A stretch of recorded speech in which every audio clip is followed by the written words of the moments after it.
as the CEO, what you really need to do is be talking to your people and expressing to them, what can I do to help you, or where are you stuck? What is the one thing this week that is going to move the needle the most? And is there anything I can do to assist in moving that needle? It's similar to, and it's not the same, but it's, you can equate sometimes for people like raising kids.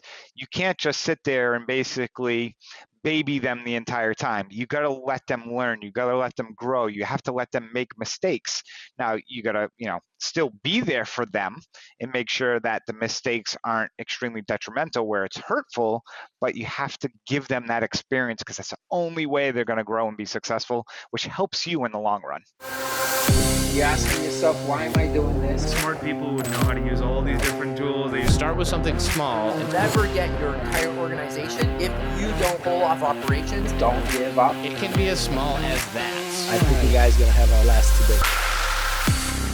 Hello, everybody. Welcome to the Delegate That podcast show, where we discuss the art and the science of delegation, business management, and leadership. Today, we have Chris Seveney. He is the CEO and founder of Seveney Investments. Chris, thanks for joining.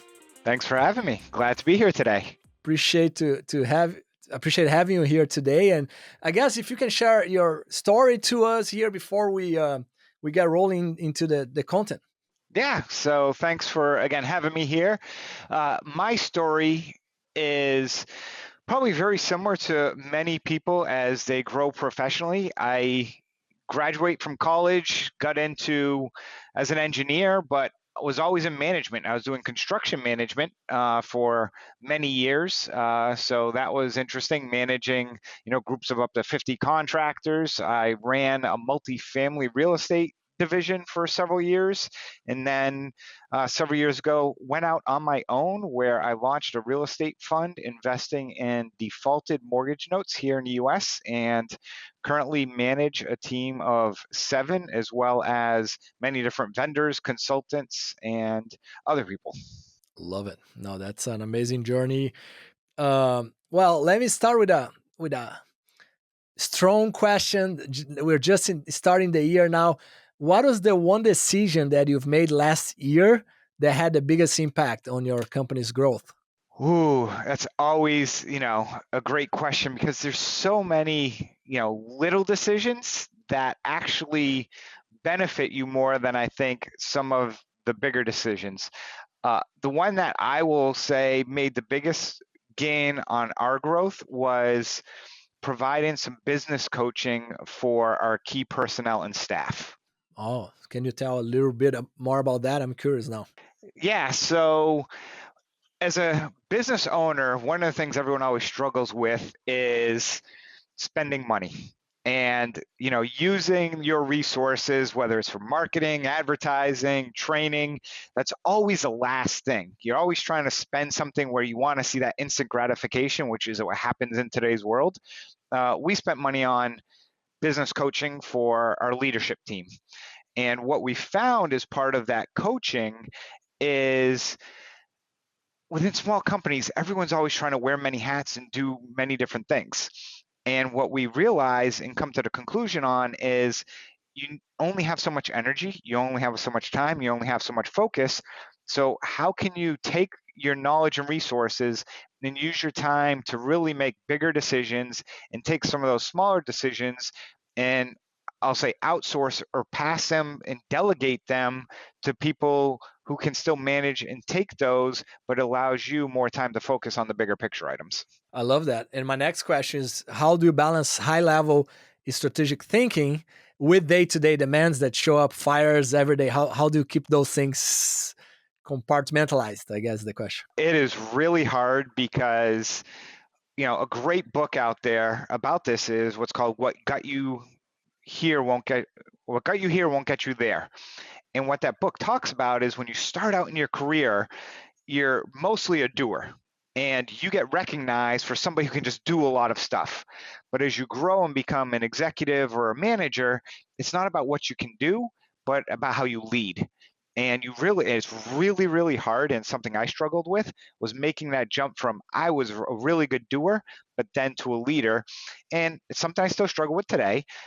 one of the things that have helped me and my team is surrounding yourself with people who are comfortable with telling you your weaknesses. And by saying, Chris, you shouldn't be doing that. I had one of my colleagues literally yesterday call me up on a Teams call and look at me straight in the eyes and say, why are you doing this? Focus. Where's your attention? And I loved her for that because it really shows like we care for each other. And now the question is, how do you pass that stuff on? Well, you also need to have resources and people who can do that, which ironically enough, I know somebody who has a company who you can outsource and brings in really good people to, which I might be talking to right now, that, we, engaged with last year and brought one person on board that has been excellent, and we're actually in the process, I don't know if you know this, but looking at bringing some additional people on board. I know, I So know. I love it. No, we really appreciate you. Well, let me ask you another one. What's a misconception people have about the role of a CEO growing the business? People think it's all, all beautiful, but what would be a misconception there? yeah, it's for people who are not a CEO. I think it's kind of the way, so we're in real estate. So it's one of those things where, if you own a house, you think you got the best house in the neighborhood. The realtor does, the bank thinks it's the worst, and then the buyer thinks it's awful as well. It's like, the misconceptions of things. I think outside, people who are not CEOs, people look at you and say, oh, you're a CEO, you can do whatever you want and go golfing all day long or whatever the case may be. Internally, I think most CEOs, where they misconception they have is that they have to do it all, that they have to be working 80 hours a week. And that's one thing that my business coach really taught me was you want to work hard, but you should not be the one working 80 hours. You should put in your time, but you also took this responsibility upon yourself to be able to free up your time, not spend more time. And most people, when they start a business, are spending, they want to get it going, they want it to be successful, so it's go, go, go.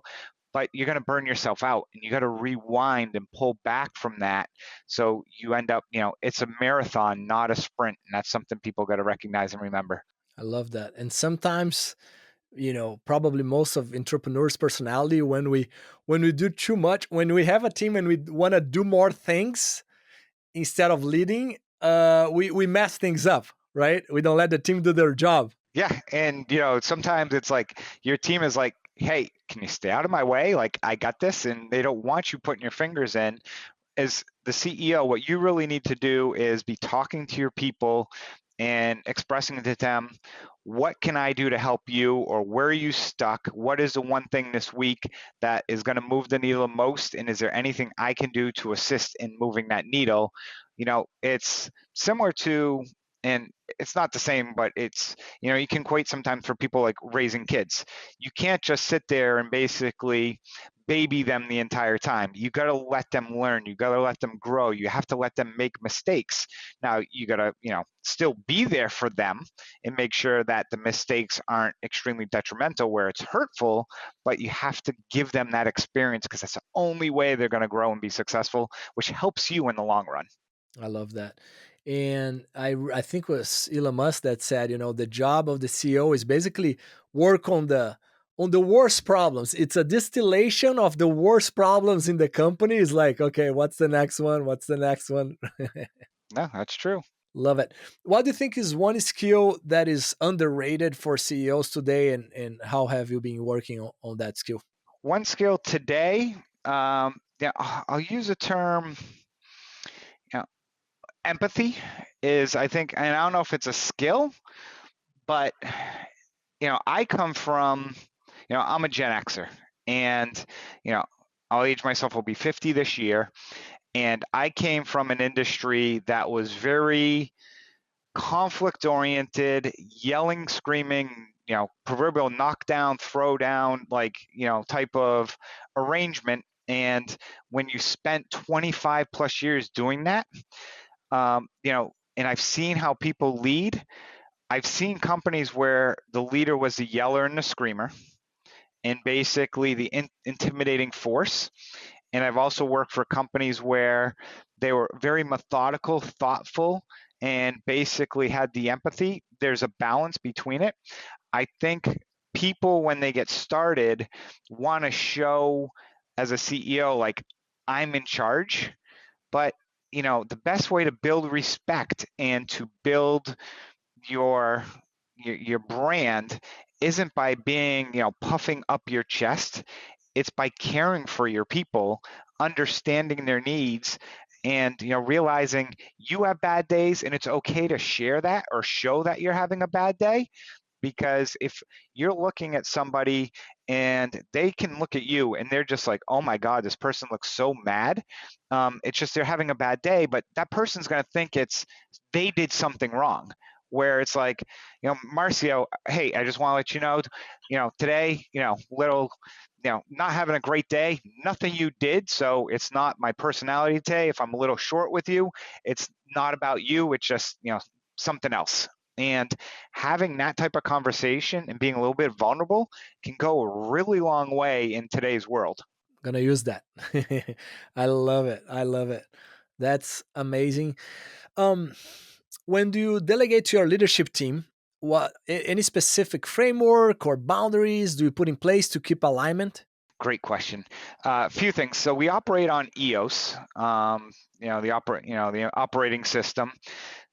That really kind of, to me, creates the bumpers of, if you think of bowling and they put the little bumpers in, keeps things in alignment in regards to accountability. One of the major areas, I think, of providing leadership and giving people responsibility is to be very clear on the expectations. From here's what you expect them to do, when you expect them to do it, whether you understand, hey, this is the first time I know you're doing this, so if you're struggling with it, it's okay to come ask questions, or here are some resources.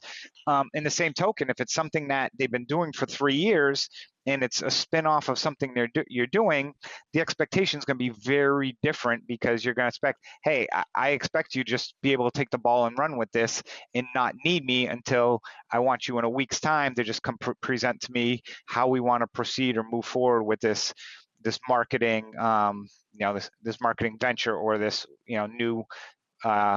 new path we want to go down. I love it. And I think for the folks, I think the book is the High Output Management by the founder of Intel. He talks about task relevant maturity. So everyone is going to have a different level of maturity on that specific task. And I guess back to your empathy side as well, is like being able to delegating different levels of delegation, right, for every person.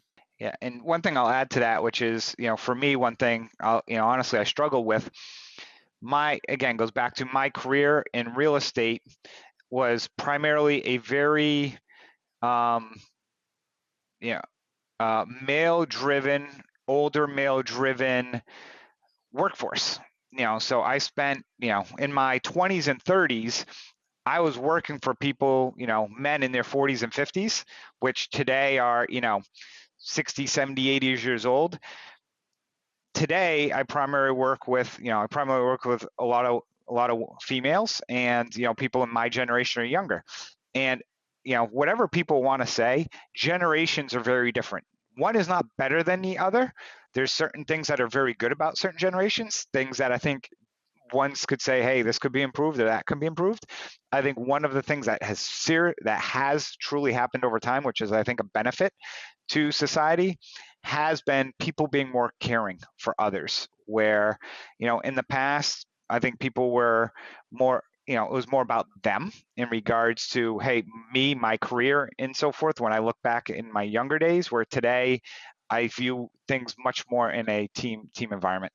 Can you describe a time when letting go of control led to a surprising or unexpected positive result? Absolutely. I'm just thinking about which one, because I'm a control freak. I'm the guy who gets on an airplane and I'm white knuckled because I'm not flying the thing, but you would not want me flying that plane because we wouldn't get very far. So I'll share this story with you in regards to when I started investing in real estate on my own portfolio. It started out kind of as a side hustle, and it started to grow. And then I started, essentially, starting a fund, some small funds, and raising money. And I'm doing everything myself, from managing the assets to raising the money. And I'm raising $1 million or $2 million. I'm thinking, this is great. I'm raising a few $1 million, here or there. And then I finally made the decision of, okay, I need some help. And my current business partner, Lauren, at the time, had just had her second child, and she saw me on a presentation talk about how to lose money in real estate. And she wanted to get involved in what I did, and was, we joke, she was LinkedIn stalking me to get a conversation with her. Finally, we just started having these conversations, and once a week we would just, get on the phone for 1-2 hours, and I was teaching her. Then I realized, wow, she's pretty awesome. And one day, out of the blue, I said, hey, can you come work for me? I know right now you're kind of just, you're taking some time at home, but she was doing her own side hustle and stuff like that too. And she's like, you serious? I'm like, yeah, just like part-time for the time being. And then I learned more about her background in sales, and she is the most, her personality is just so warming compared to me being an engineer. I'm just like dull and boring. So I came up with the idea of, hey, let's go in, let's start a business, and let's go try and raise like 50 to 100 million. And she's like, you are nuts. And I'm like, of course I am. Every business owner's nuts. So that was 2.5 years ago. And me giving up all the reins, and I'm sorry this story's so long, but I think it's important. I was sputtering around thinking $1 to $2 million is great. We're over $35 million in 2.5 years.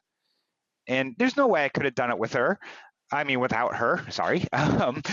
She helped me.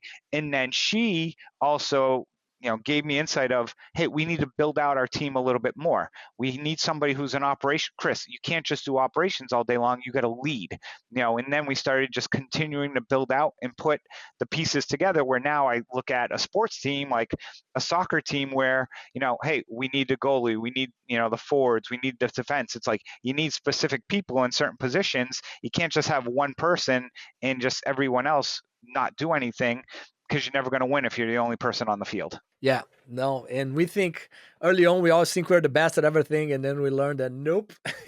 And that's the ego thing, where it's, and a lot of people struggle with this, especially CEOs, of, oh, I can, I know this person can do it, but I know I can get it done in 15 minutes or 30 minutes. It's going to take them an hour.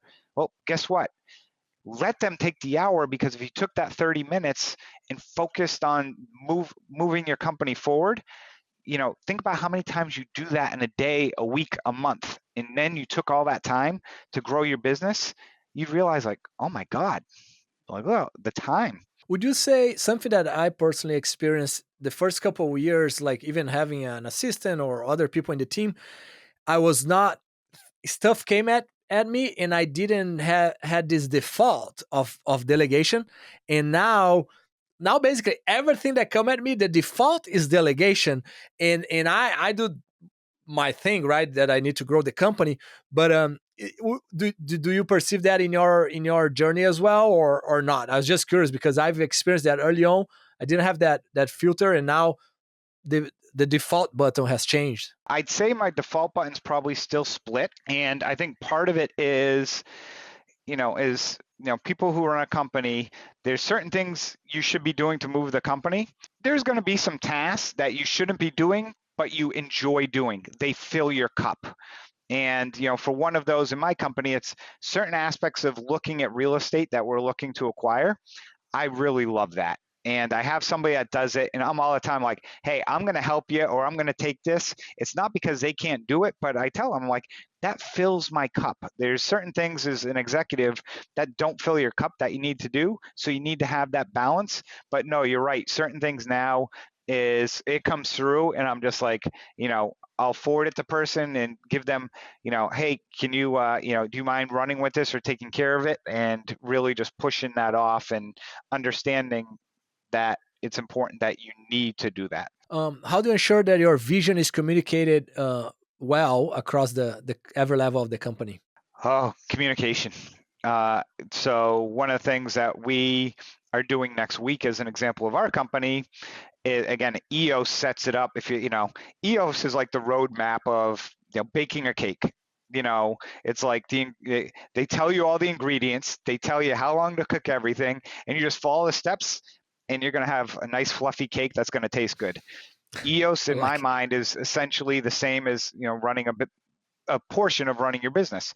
So we have our quarterly rocks that we go through that, and our vision traction organizer, what it's called. But next week we have our a team meeting with our company, which we meet every week, and our accountant finished the books and everything for December of last year. So next week we're gonna, as our weekly call, it's a 1 hour presentation where myself and Lauren go through. Here's what our goals were for the quarter and the year. Here's how we finished, and if we miss something, what are we doing to improve it, or what resources we giving people. If we've exceeded it, we're going to talk about why, who is responsible, who gets the achievement, who gets the credit for achieving those goals. And that gives people that feeling of, wow, I'm part of a team that actually I feel like we're succeeding, and I was a key player in that. Amazing. We just recently implemented profit share, so super excited about that. Yeah, I saw that, and we basically are doing the same thing. And we, as part of our review process this year, we did something very similar where we started to roll it out and gave a very high level of what it is, and now the next piece of it is actually getting it put in writing and really fine tuning it and put it together. But when you put something together like that, and I'm curious how your people thought about it. I've been an employee at companies where I get bonuses or something, but never profit sharing. And I made some projects I made a lot of money on, and it was like, wow, it would have been nice, to get a little bit more or whatnot. And sometimes you feel a little scorned. Now, once you start implementing profit share, the feedback I've got from my team is like, oh wow, I can see the vision, and this is something I want to be a part of long term, versus being a team member and not just a frontline employee that people think, okay, you're going to come and go at any point in time.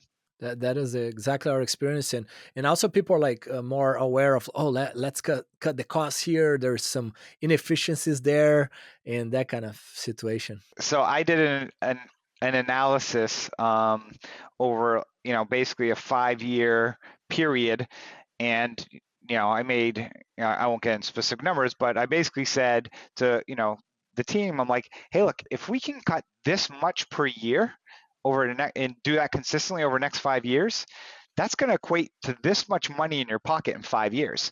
And all of a sudden, the whoa factor came in, because it wasn't a small number. When you look at 5 years of costs, and then saving that money where we invest it, so it actually is compounding during that time, it added up. And all of a sudden, people now are, we have certain people are always very cost sensitive, and some people are not as cost sensitive, and they're like, hey, look, I need this because I think it enhances my job. Not a bad thing. There's good and bad for both sides, where you need to be smart about where you spend your money and understand the risk. But I think once you start sharing that with people, it gives them insight of some of the decisions that you may have to make, especially if it involves people, because the people are the most important thing. And the hardest thing of any CEO is if you have to eliminate a job, a position, or a person. We're humans, and it hurts. I've had one person at one point in time, I remember back in the day, that they, basically it just wasn't working out, and eventually we were just going to eliminate that position. And my boss at the time was like, yeah, do it like next Friday. And it was like the week before. And I'm like, I got to live with this thing for a week. I'm like, oh, it is just awful. So hard. Yeah, that's for sure the hardest part. I agree. Wow. What advice would you give to other CEOs about creating a culture of ownership? I think the culture of ownership starts with you. And you need to, being the CEO, you need to take ownership of your mistakes. And not only that, but I'll share a story of two stories actually. One where internally we had somebody make a decision that didn't sit well with someone else within the company. And basically, I took the ownership of, at the end of the day, saying it was my decision. Truth be told, I let that person make the decision. And I was okay with the decision, but it didn't go over well. And I basically took ownership of, hey, look, my decision on me, basically let that person kind of vet their disagreement to me to keep the other people within the company out of that decision. So sometimes it's, hey, you proverbial phrase, you got to bite the bullet. Another situation was where somebody made a decision which I thought was the right decision. I agreed with the decision. And same thing, on externally, somebody was upset with that decision. And basically when they broached us on the subject, I basically grabbed it and said, hey, this is my company. This decision I made is a company. If you have issues or there's an issue with it, let's have the conversation. And so and again, if somebody makes a mistake, it's one thing where, they have to own up to the mistake. And if you make the mistake, own up to the mistake. Even if sometimes it's gray or there's a disagreement, say, hey, look, we don't agree with this. I understand where you're coming from and how you could see it. And again, goes back to showing vulnerability.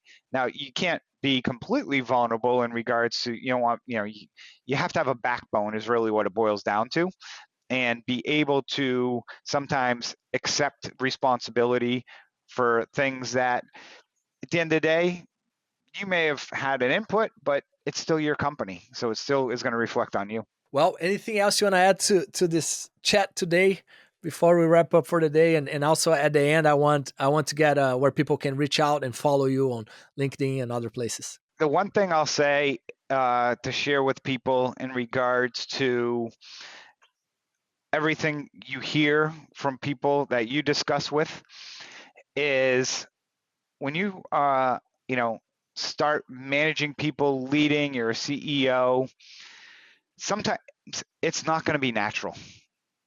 Certain people naturally flow into the role. For many of us, it's a bumpy ride, and just it's okay. The biggest thing that I think has helped me is building a network of people around you who also go through and have similar issues, concerns, and networking with other people who are in similar positions, CEOs of small companies. Learn from other people and share your experiences, because most of us, have gone through what you're going through. I've been a CEO for 2.5 years, 3 years, but prior to that, yes, I led several departments, still very different. But somebody who just, decided to be a CEO yesterday, I can share some of the wounds that I have. And just as if you've been a CEO for 5 years, you can share some of the wounds with me so I understand. And it's, kind of like the fraternity or sorority of a CEO. We all go through it. We all have our initiation process. So surround yourself with people. Don't try and do it all by yourself. That's huge. Yeah, and that's how I met you, through Go Bonus, one of the masterminds, and it's amazing there. Chris, where can people find you online? So they can find me, our website, which is the number 7, the letter E, investments.com. So 7einvestments.com, play off my last name. Email me, chris@7einvestments.com. Also, my name is very unique. There's only one other Chris Seveney that I know. So if you go on LinkedIn, just look for the good-looking one. That's me. Yeah, feel free to reach out. Happy to talk to people about real estate, life, entrepreneurship. I'm a talker, so I enjoy networking with people. Love it. Well, thanks so much for all the knowledge that you shared, and it's been amazing. I've learned a ton, and I'm sure the audience as well. Marcio, thanks for having me, and everyone, again, thanks for listening.